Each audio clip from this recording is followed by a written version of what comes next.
My name is Nehemiah, and this is my story. This is the story of how I, a simple cupbearer, became a great man of influence and restored the city of Jerusalem. You have to understand that I am a man who is far from his home. Many years ago, my people had been captured and exiled from Israel for years. My people had sinned against God and not repented when he rebuked us. Our exile came through the hand of King Nebuchadnezzar, king of Babylon. He invaded Israel 3 times, capturing and taking people with him each time. Our banishment should not have come as a surprise, because the prophet Jeremiah had said it would happen, last for 70 years, and then the people could return to Israel. Years have passed, and King Nebuchadnezzar has died, yet we are still in captivity. King Artaxerxes of Persia now rules. Now I am a humble cupbearer to the king. Because of my responsibilities, I lived in Shushan, the capital city of Persia, and I lived in the citadel, that is, the fortified palace of the Persians. My body was in Persia, but my heart and interest were in Jerusalem, 800 miles away. I was interested in hearing from those who had returned about how the people and the city were doing. People might think that a man like me has more important things to do than think about a faraway place he's never been to and the people he was a stranger to. Yet, because my heart was for the things of God, my heart was no longer for myself but for others. I had a burden for Judah's remnant. Even though I had not experienced their suffering, I identified with them. One day, one of my brothers came from Judah with some other men, and I questioned them about the Jewish remnant that had survived the exile in Jerusalem. They said, "Those who made it back to the area after the exile are in a lot of trouble and shame. The wall around Jerusalem is broken, and its gates have been set on fire." The news I got was not encouraging. People called them survivors, which was not a very hopeful name. The bad state of the people and the bad state of the city walls went hand in hand. The truth is that a city without walls was wide open to its enemies and easy to attack. They had no defense and no way to stay safe. A city without walls was always vulnerable and couldn't keep people and goods safe. If anything was valuable in an unwalled city, it could be stolen away easily because there was no defense to stop it. People who lived in a city without walls were always worried because they didn't know when they would be attacked and harmed. Every man is always concerned about his loved ones. The temple could be rebuilt, but never made beautiful, because anything valuable would be taken quickly. When I heard these things, right away, there was no strength in my legs. I sat down and I began to weep and to mourn. For some days I cried, didn't eat, and prayed to the God of heaven. I said, "Lord, the God of heaven, the great and awesome God, who keeps his covenant of love with those who love him and keep his commandments. Let your ear be attentive and your eyes open to hear the prayer your servant is praying before you day and night for your servants, the people of Israel. I confess the sins we Israelites, including myself and my father's family, have committed against you. We have acted very wickedly toward you. We have not obeyed the commands, decrees, and laws you gave your servant Moses. Remember the instruction you gave your servant Moses, saying, 'If you are unfaithful, I will scatter you among the nations.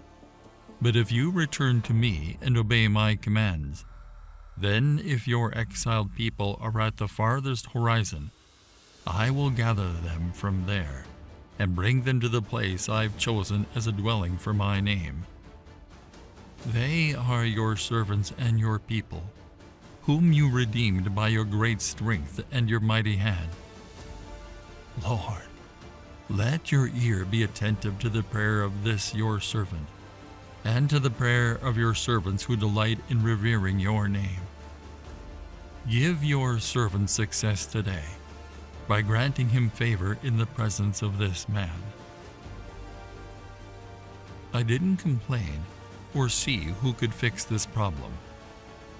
I immediately did what I knew I could do: pray and intensely seek God in this situation. I knew exactly who I was fasting and praying to. There are many gods that people believe in, but only the God of heaven can meet my needs. I prayed to God about my pain and stress and left it there. You see, as the king's cupbearer, it was my job to bring him wine and taste it. The king's cupbearer is a significant position in any royal court. The cupbearer was the king's special guard. He tasted wine and food before the king did, so that no one could poison him. The cupbearer had to be a man the king could put a lot of trust in. The cupbearer had to be a man of faithful and impressive character, in whom the king could place a tremendous amount of trust. If the cupbearer could be turned against the king, it would be easy to assassinate him. It was natural the cupbearer would often be asked his opinion on different matters coming before the king. After praying and waiting for 4 months, I finally got an answer. The day came when everything would change for me and my people. My face was sad as I mourned for Jerusalem.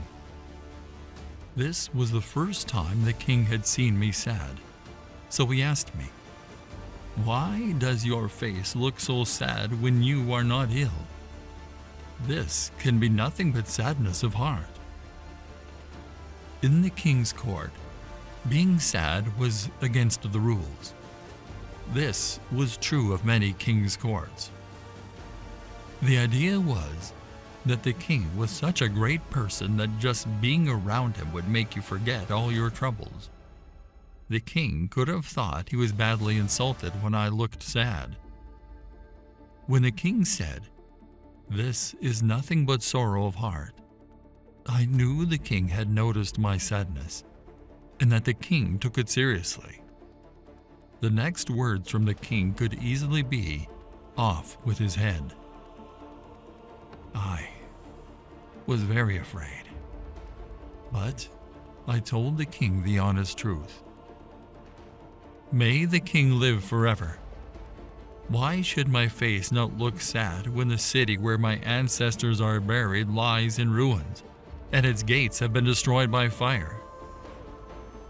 The king said to me, "What is it you want?" I was petrified, because I knew I was going to the king for something significant. A lot was riding on what would happen in response to this question. This could change everything. I understood it was not my place to change the king's heart. I prayed and left it up to the Lord. After my quick prayer, I answered the king. I explained why I was sad. Jerusalem was a destroyed, disgraced city. The king's response wasn't "off with his head," but "what can I do to help?" I knew that 4 months of prayer were answered. I said, "If it pleases the king, and if your servant has found favor in his sight, let him send me to the city in Judah where my ancestors are buried, so that I can rebuild it." Then the king, with the queen sitting beside him, asked me, "How long will your journey take, and when will you get back?" the king was happy to send me. Oh, what an honor! I had a plan. The 4 months in prayer were not only spent talking to God. I immediately set a time, and I also asked, if it pleases the king, may I have letters to the governors of Trans-Euphrates, so that they will provide me safe conduct until I arrive in Judah? And may I have a letter to Asaph, keeper of the royal park, so he will give me timber to make beams for the gates of the citadel by the temple, and for the city wall, and for the residence I will occupy. I knew I would need letters of safe passage from the king. I knew what kind of materials would be required. I also knew what work needed to be done: the gates of the citadel, the city wall, the house I will occupy. I did not need time to make more plans. The 4 months were enough. The king granted my requests. The gracious hand of my God was clearly on me, as this can only be the power of the Lord at work. Everything was now ready to go. Following this, I traveled to the governors of the Trans-Euphrates region to deliver the king's letters to them. The king had also sent officers and horse riders with me from the army. I was all set. I also had substantial supplies of lumber from the king's forest. Truly, the king of Persia had responded to my invitation. Nevertheless, this was also the beginning of huge difficulties that had the potential to ruin everything. At the governor's station, I met these 2 enemies of Jerusalem and anyone who cared for the city's welfare: Sanballat the Horonite, Tobiah the Ammonite. They were extremely troubled by the fact that an individual had come to check on the children of Israel and see how they were doing. As long as Jerusalem was weak and vulnerable, these 2 didn't care about it. Even though the temple was there and worship conducted, that was fine, as long as the people of God were not strong, secure, and free from stress. But that did not stop me from going to Jerusalem. This opposition came not at the heart, not at the vision stage, not at the prayer stage, not at the planning stage, but when progress started. I went to Jerusalem with a big dream, a lot of hope, a lot of prayer, and a lot of help from the king. People would have noticed me when I came to Jerusalem with a military guard and wood from the king of Persia's forest. But I didn't say anything about my task until it was time. After 3 days in Jerusalem, I left with a few other people in the middle of the night. I was here. For the first time ever, I was home. By night, I went out through the valley gate, examining the walls of Jerusalem, which had been broken down, and its gates which had been destroyed by fire. I knew I couldn't start making the walls until I saw how bad things were. I could have thought about everything good about Jerusalem. We were forced to leave Judah, but now we were back there.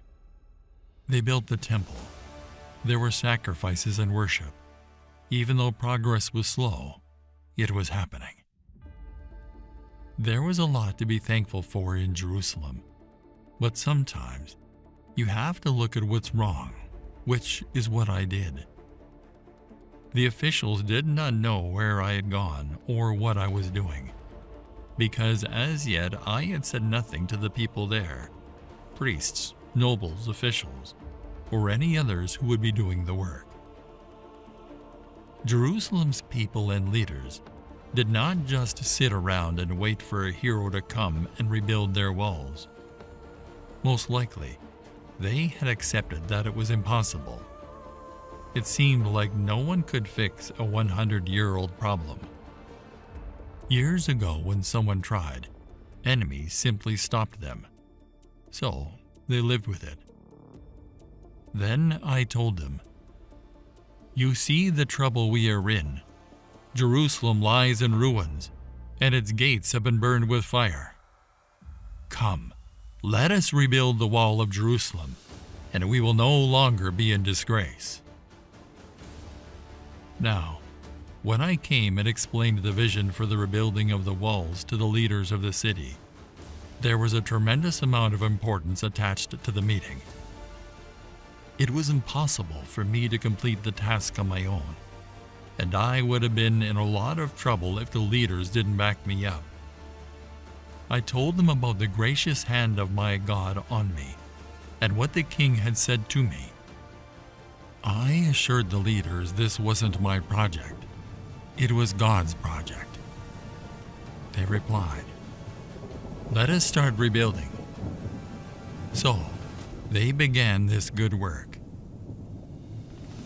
But when Sanballat the Horonite, Tobiah the Ammonite official, and Geshem the Arab heard of it, they laughed and despised us, saying, "What is this thing that you are doing? Will you rebel against the king?" They mocked and ridiculed us. Tobiah was a powerful figure because of his connections to the family of the high priest and his ability to solicit assistance from the priests. The name Tobiah means Yahweh is good, a strange name for a man who was an opponent of the work of God.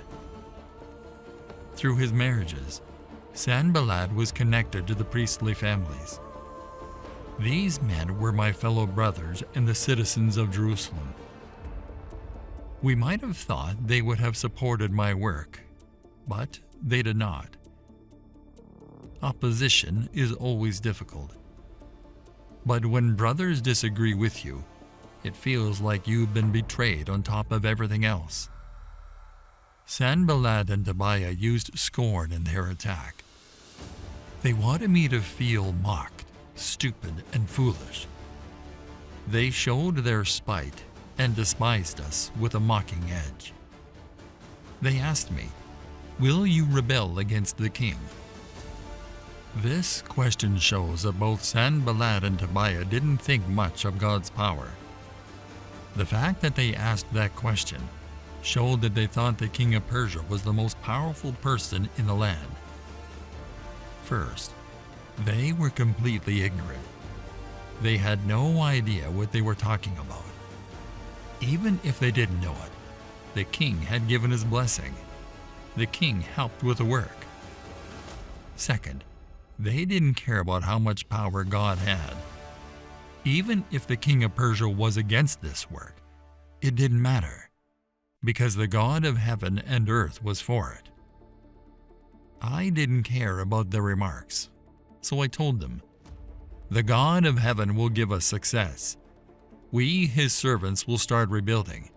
But as for you, you have no share in Jerusalem or any claim or historic right to it." We built. The high priest and his fellow priests got to work and rebuilt the sheep gate. These were the gates of the wall. The gates were the most important points of admission and exit into the city, and the places most likely to see an enemy attack. Therefore, the work started at each gate and worked out from there. We then consecrated it. This is done to show that something is special and set apart for God's glory and care. These city gates were made especially for God. The priest knew that God wanted everything to be set aside for him alone. This included the walls and gates of the city. Every man's work was important. Each person or family was given individual responsibility for their work. For the most part, people joined in, but not everyone did. These lords from the city of Tekoa thought they were better than the hard work, so they didn't join in. They wouldn't submit. They would not bend their necks to what the Lord wanted them to do. The real issue was submission.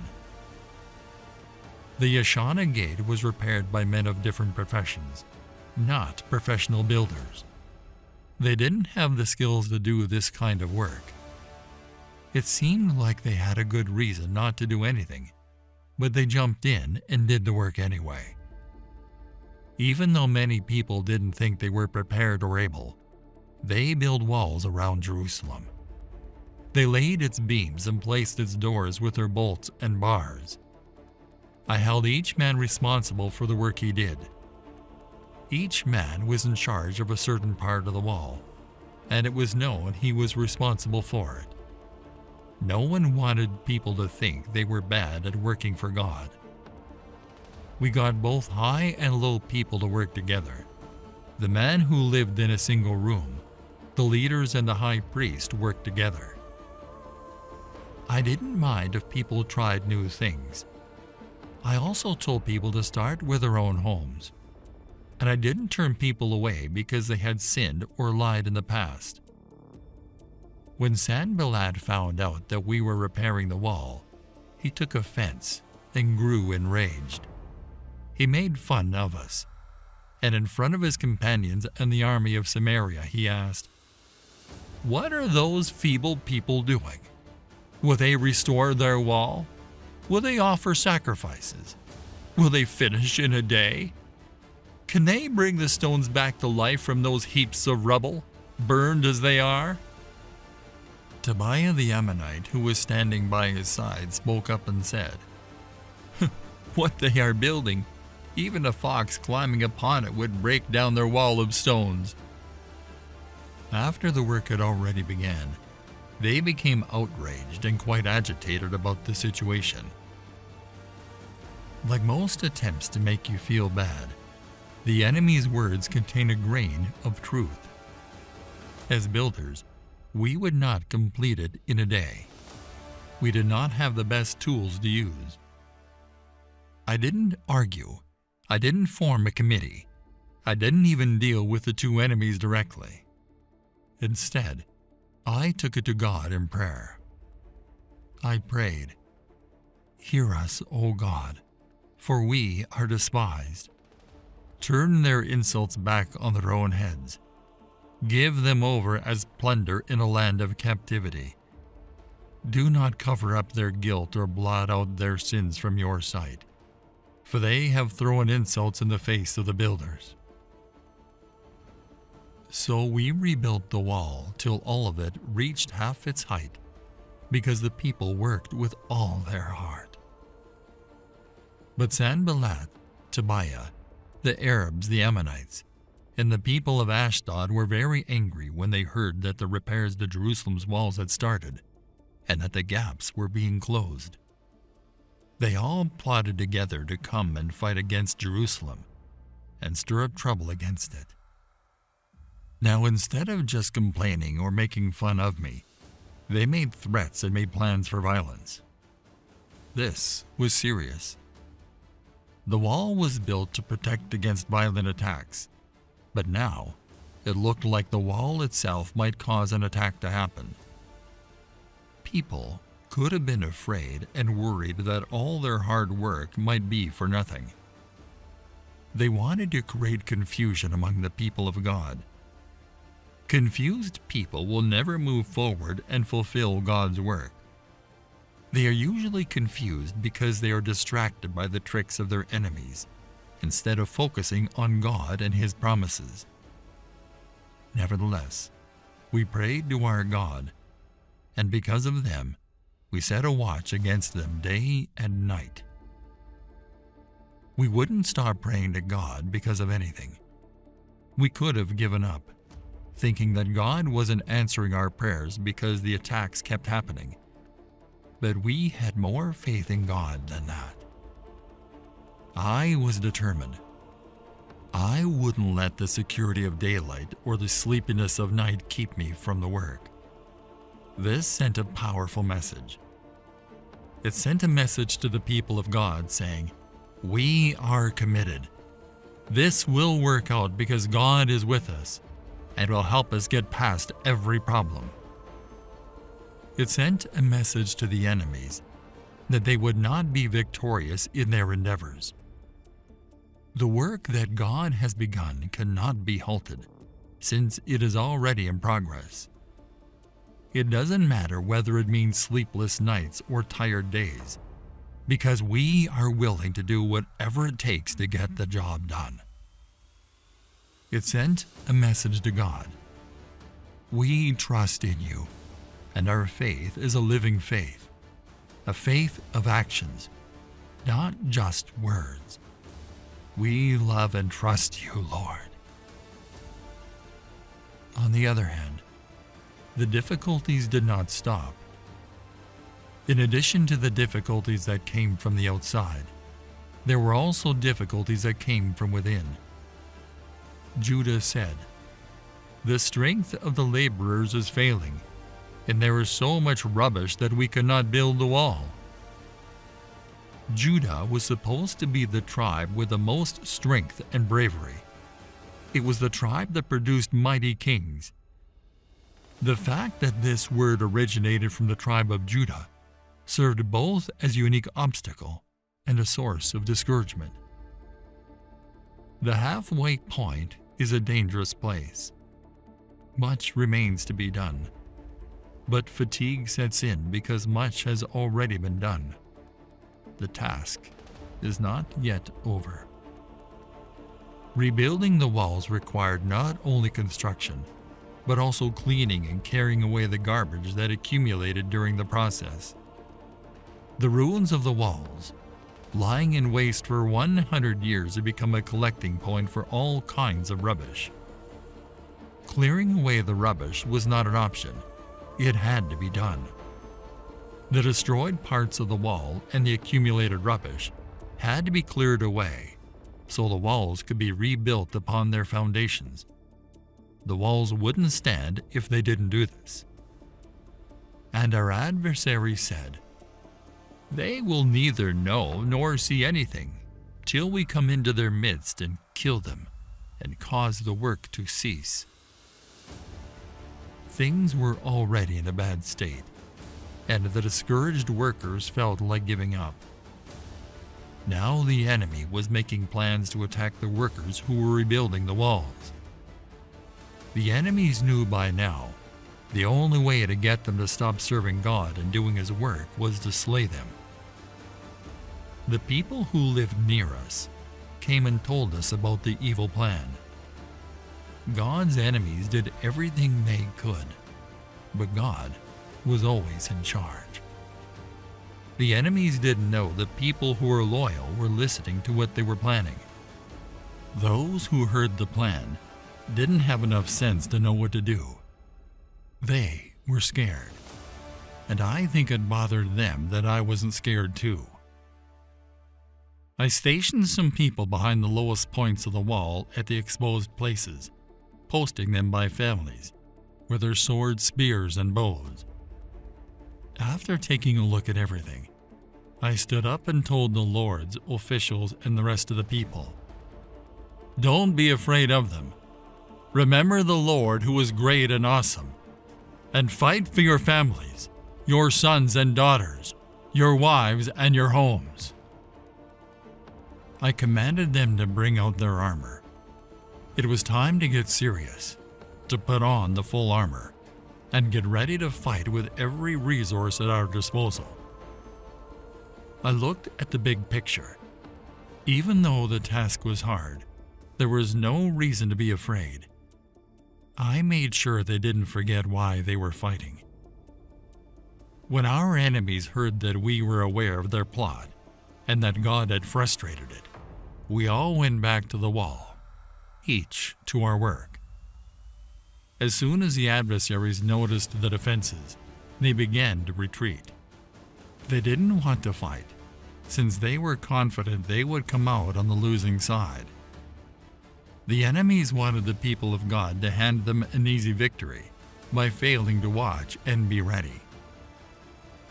From that day on, half of my men did the work, and the other half were given swords, shields, bows, and armor. Officers stood behind the people of Judah who were making the wall.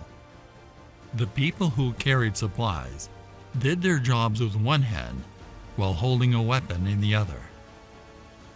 After that, I addressed the nobles, the officials, and the rest of the people, telling them, "The work is extensive and spread out, and we are widely separated along the wall. Wherever you hear the sound of the trumpet, join us there. Our God will fight for us." In addition to that, I instructed them to have every man and his helper stay inside Jerusalem at night, so that they can serve us as guards by night and as workers by day. Neither I nor my brothers, nor my men, nor the guards with me took off our clothes. Each had his weapon, even when he went for water. But then the men and their wives raised a great outcry. Some were saying, "We and our sons and daughters are numerous. For us to eat and stay alive, we must get grain." Others were saying, "We are mortgaging our fields, our vineyards, and our homes to get grain during the famine. We have had to borrow money to pay the king's taxes on our fields and vineyards." My story is not that of money. Yet, money problems directly affected the rebuilding work. People had money problems because they worked hard on the walls and did not spend the same time providing for their household's needs. People had money problems because there was a famine, which made food more expensive, and it was so expensive that some mortgaged their property to provide food. People had money problems because the government kept taxing them, even though they weren't working as much, and the cost of living went up. These taxes were not the fault of those who they hurt. Neither I nor the people acted as if these taxes were unfair, yet they were still a hardship. People were having trouble making ends meet, since the loans they had taken out to make ends meet carried interest, and some of them had defaulted on their payments. As a result of this, some people were forced to hand over their children to their creditors to work as servants in order to pay off their debt. The wealthy were using the crisis as an opportunity to make money off of the less fortunate by charging interest rates of 12% per year. If I and my people did not find a way to do what God wanted us to do with regard to our money and money problems, the work of God would have stopped, without a single arrow being fired by the enemies of God. So I called together a large meeting to deal with them and said, "As far as possible, we have bought back our fellow Jews who were sold to the Gentiles. Now you are selling your own people, only for them to be sold back to us." They kept quiet because they could find nothing to say. My comrades and I began giving out loans of money and grain to the locals, and I told the nobles to stop charging interest. I instructed that they give back their fields, vineyards, olive groves, and houses, and the interest they were charging them. They all agreed and said, "We will give it back, and we will not demand anything more from them. We will do as you say." So I summoned the priests and made the nobles and officials take an oath to do what they had promised. I also shook out the folds of my robe and said, "In this way, may God shake out of their house and possessions anyone who does not keep this promise. So may such a person be shaken out and emptied." At this, the entire assembly said Amen and praised the Lord. And the people did as they had promised. My appointment as governor of Judah followed soon after, although neither I nor my brothers ever touched the governor's rations. The previous governors taxed the populace heavily, extracting 40 silver shekels from them, in addition to the usual food and drink quotas. Their assistants also lorded it over the people. But out of reverence for God, I did not act like that. Instead, I devoted myself to the work on this wall. All my men were assembled there for the work. We did not acquire any land. In addition, there were 150 Jews and officials dining at my table.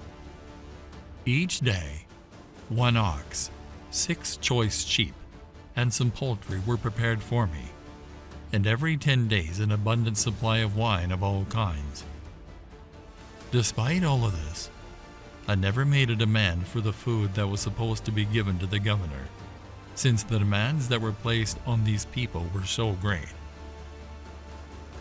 Now it happened when Sanballat, Tobiah, Geshem the Arab, and the rest of our enemies heard that I had rebuilt the wall, and that there were no breaks left in it, though at that time I had not hung the doors and the gates, that Sanballat and Geshem sent to me, saying, "Come, let us meet together among the villages in the plain of Ono."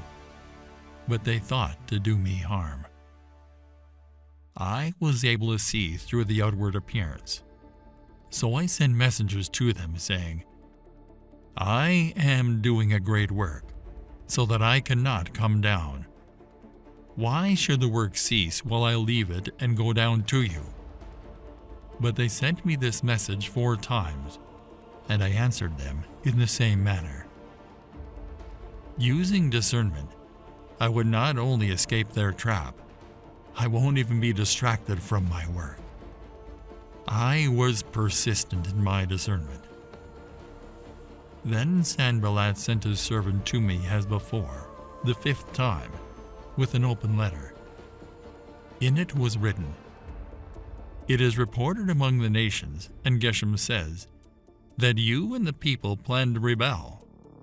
Therefore, according to these rumors, you are rebuilding the wall, that you may be their king, and you have also appointed prophets to proclaim concerning you at Jerusalem, saying, 'There is a king in Judah.' Now these matters will be reported to the king. So come, therefore, and let us consult together." Then I sent him, saying, "No such things as you say are being done, but you invent them in your own heart." Then all were trying to make us afraid, saying, "Their hands will be weakened in the work, and it will not be done. Now therefore, O God, strengthen my hands." I did not mount an elaborate defense, trying to prove Sanballat wrong point by point. He wasn't going to waste my time. You don't satisfy men like Sanballat with facts, explanations, and evidence. You satisfy them by giving in to their demands, and I refused to do this. Sanballat would not be defeated by being told he was a liar. I had the discernment that the slander strategy was all about fear, and I wouldn't give in to it. No enemy can make us afraid. All they can do is try to make us choose fear, but it is up to us to refuse it. However, the assassination attempts did not end.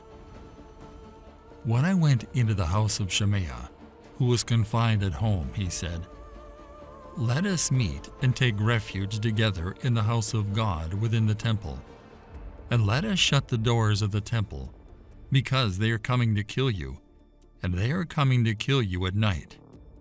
But I said, "Should a man like me flee in fear and hide? Should someone like me enter the temple for sanctuary to save his life? I will not go."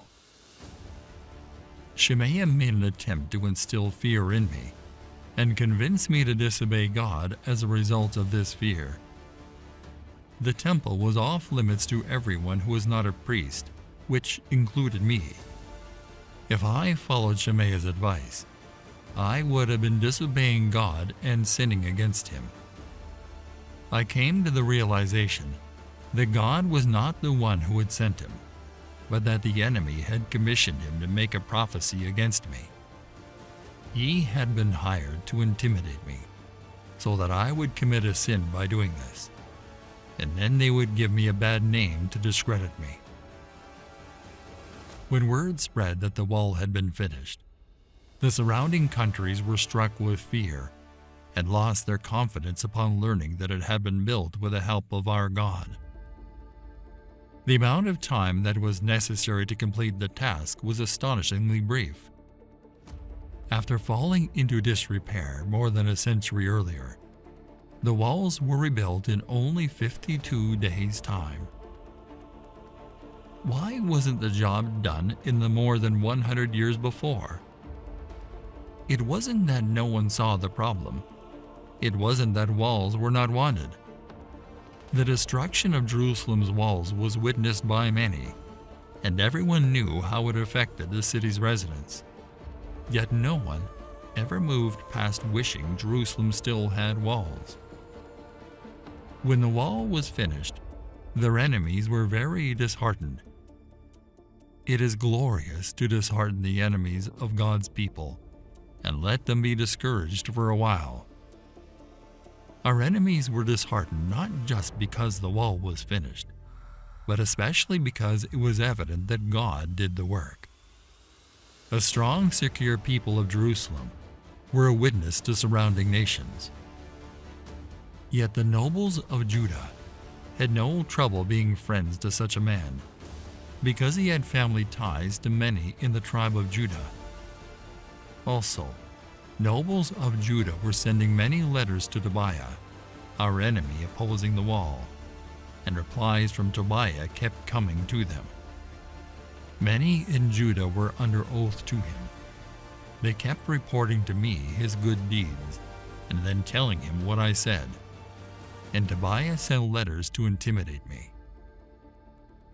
After the wall had been rebuilt, and I had set the doors in place, the gatekeepers, the musicians, and the Levites were appointed. The Levites and singers were there to guide the people in worship. The city walls were not reconstructed so that the people of Jerusalem could admire how wonderful they looked. They were reconstructed so that they may worship God in an even more glorious manner and with greater freedom than before. I put my brother in charge of Jerusalem, along with Hananiah, who was the commander of the citadel, due to the fact that he was an honorable man who feared God more than the majority of people. I said to them, "The gates of Jerusalem are not to be opened until the sun is hot. While the gatekeepers are still on duty, have them shut the doors and bar them. Also, appoint residents of Jerusalem as guards, some at their posts, and some near their own houses." A tremendous victory had been won. The walls were rebuilt. Yet, the walls would not protect themselves. There had to be guards who did their jobs well, and the walls had to be watched.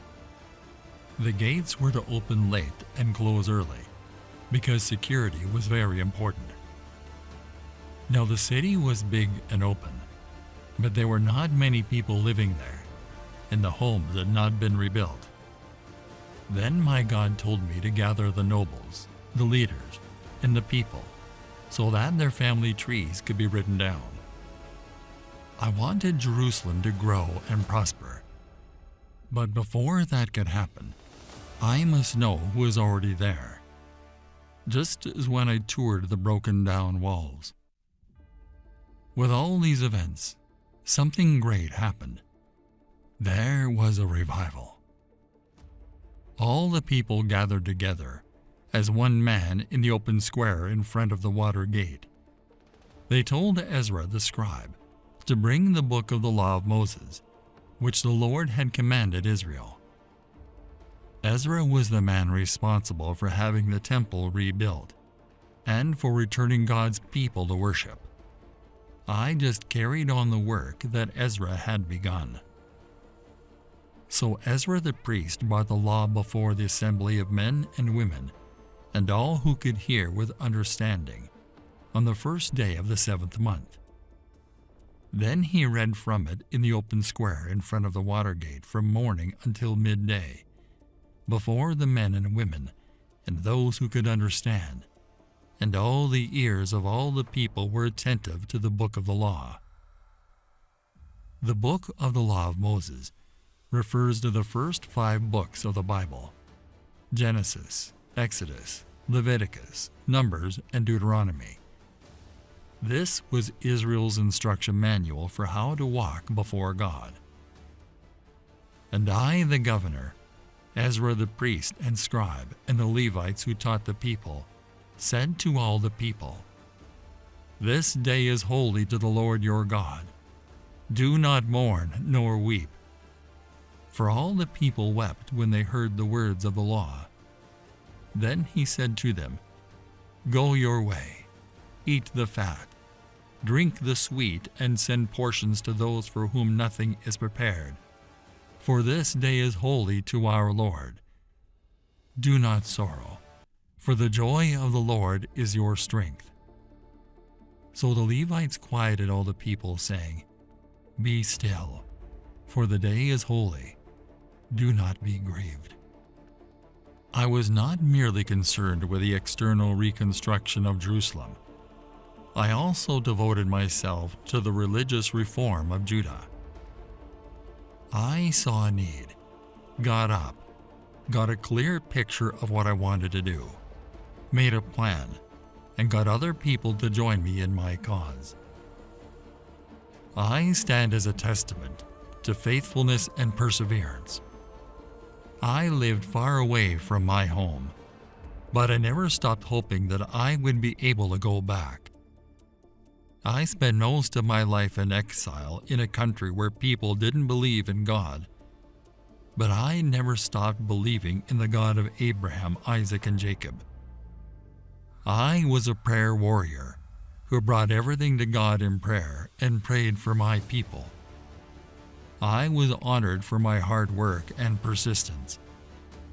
I cared so much about my people that I never stopped hoping for their return, not only to our country, but to the God that first called our forefather Abraham out of the same area and made a covenant with him, one that I believed would stand forever.